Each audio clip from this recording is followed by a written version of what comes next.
Roberts. Thank you, Chair. Minister, at the outset, let me say that One Nation does support the hard work that's been done to bring this together from many different bills, regulating smoking into one piece of legislation. I compliment those who have produced the bill. That includes the previous coalition government that started the work. Yet that only extends to consolidating existing governance. My questions go today to the actual measures being promoted in this bill. We need to pick up, in my opinion, the health agenda. I need to understand why the government is adopting a counterproductive strategy that undermines health and trust. My questions go to 4 points, 4 topics: quitting smoking, the results of quitting smoking campaigns, price increases on tobacco, and vaping. First question, Minister. The previous Labor government introduced measures that were designed to reduce smoking. These were putting scary photos on cigarette packs, reducing pack sizes, banning advertising and sponsorship, and using plain packaging. Minister, what data do you have to support the idea these measures actually reduce smoking rates and that amplifying those measures will cause more people to quit smoking faster?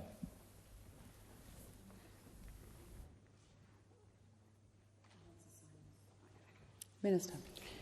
Thank you, Senator Roberts, for your question. The measures in the bill does aim to encourage people to give up smoking and to discourage people from taking up smoking in the first place. I think that's really important to remind the Senate. I mean, these measures are just one part of the comprehensive evidence-based approach to tobacco control in Australia, which includes the 23-24 budget commitments to support education campaigns, improve cessation support and extension of the successful Tackling Indigenous Smoking program.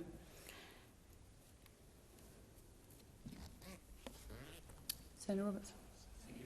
I asked for the data. You didn't give me any. You said, though, as quite often happens in this House, evidence-based is your policy. Your policy is evidence-based.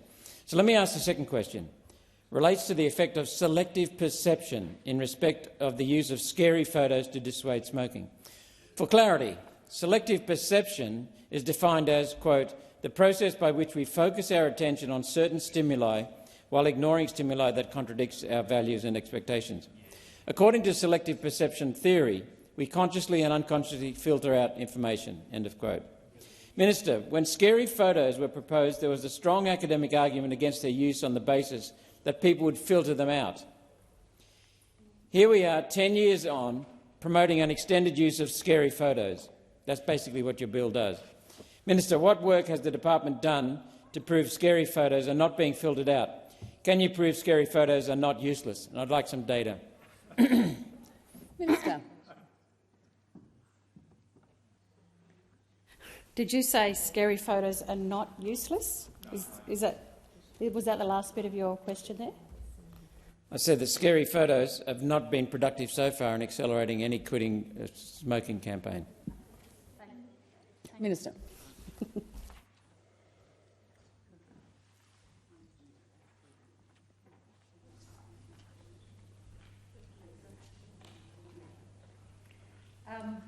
Thank you, Senator. I could use personal anecdotal response to that, but I won't, especially coming from our First Nations communities of the impact that it has had on family members and others who have stopped smoking as a result of what they've seen. But the impact of the bill will be evaluated in line with the Commonwealth evaluation policy. So evaluation measures are set out in the impact analysis prepared for this bill and will seek to measure declines in overall consumption.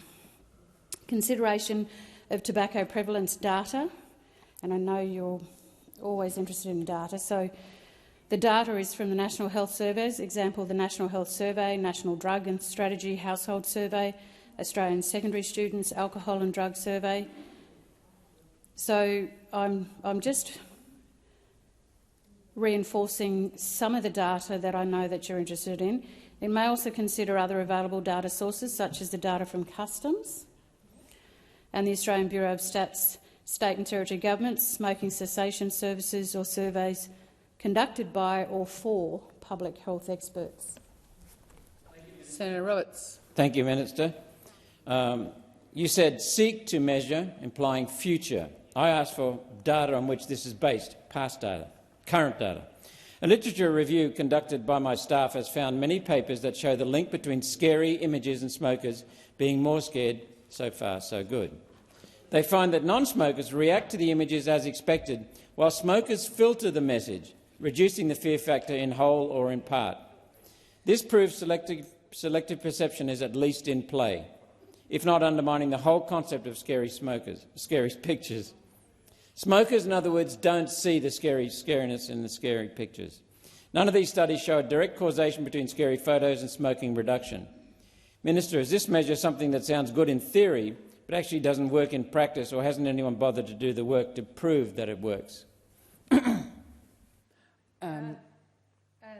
Did you... Oh, I was just going to say, seek the call and say in answer Well, to Senator Roberts that Thank you, Senator Pratt. Please resume your seat. Please resume your seat.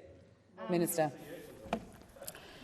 Senator Roberts, these are probably some of the best questions I've had all day on this bill, so thank you for your interest on that. Scary photos, and I think this is really important because it comes to the heart of what this piece of legislation is all about, plain packaging and the concerns that have been raised throughout the Senate inquiry. So if I refer to the previous answer where I talked about the Australian Bureau of Stats as one of the areas that we get to for data, scary photos where young people were less likely to be current daily smokers, 7.1%, then in 2011 to 12, which was 16.5%, just to give you. And plain packaging came in 2012, so we are conscious that there is strong correlation there. Senator. Let's get to the meat of the questions that now that I understand there is little data to back it up. The committee report makes this statement, quote, according to the Australian Institute of Health and Welfare, 11% of Australians smoked tobacco daily in 2019, which is a decrease from 12.2% in 2016. This is the same claim the minister made in his second reading speech. However, the 2019 National Drug Strategy Household Survey found that the figure for smokes every day, was 12.8%, not 11%. No drop. That data further shows the figure for people who consider themselves a current smoker is 14.7%. This is an increase in smokers, not a decrease. The minister may be using the 2020 and 2021 survey, which does show that figure. However, the Australian Bureau of Statistics, from which you just sourced a minute ago, has a qualification on the 2020 and 2021 data, which reads, quote, the National Health Survey 2020-2021 was collected online during the COVID-19 pandemic, their word, not mine, and is a break-in-time series. Data can't be compared to previous years. I'm concerned this bill uses invalid data to justify an expansion of measures introduced by Labor in 2012. The messaging around this bill has a misinformation feel to it. Minister, is the actual rate of smoking in Australia 11% or 12.8%? Minister. As I said in my summing up speech today, Senator, when the Honourable Nicola Roxon introduced plain packaging, around 16% of Australians smoked, and today that rate is down to just under 11%. Senator Roberts. Minister, my data is contained in a paper last updated in June of 2023 by the Cancer Council of Victoria and is their data set entitled Tobacco in Australia, Facts and Figures. Facts and Issues. The data set is funded by the Australian Government Department of Health and Aged Care. This is your data. I'll keep talking about your own data and your data out of this data source, and hopefully someone over there has it to hand. One would have thought it useful in the committee stage of a bill about tobacco in Australia. Moving on to the graph 1.3.1, this graph shows a perfect exponential decay in the rate of smoking every day, suggesting the quit rate is slowing. What this data actually calls for is new ideas, not more of the same ideas that are currently not the reason for the reduction in smoking. Minister, what else have you got? What other ideas does your department have to reduce smoking rates, and why are they not in this opus of a bill, because clearly scary photos are not working. The quit rate is decelerating, decreasing. Minister. Chair, I believe I've answered the questions. Thank you. Thank you.